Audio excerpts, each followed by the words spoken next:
Welcome to Not Milk Never Milk. Subscribe if you're lactose intolerant. In this video, I will explain how to make homemade jelly.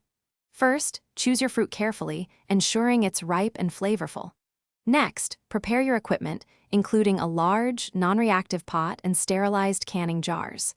Finally, learn about pectin, a crucial ingredient that helps your jelly set perfectly.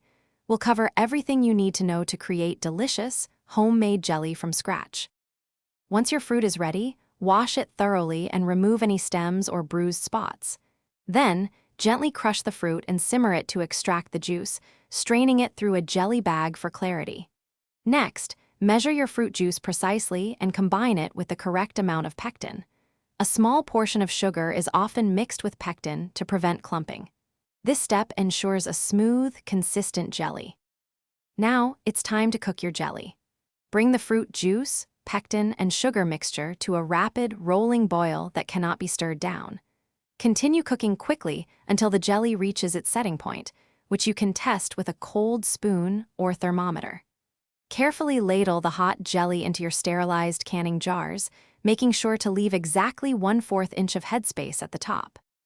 After filling, wipe the jar rims clean to ensure a good seal, then apply the lids and screw bands until fingertip tight.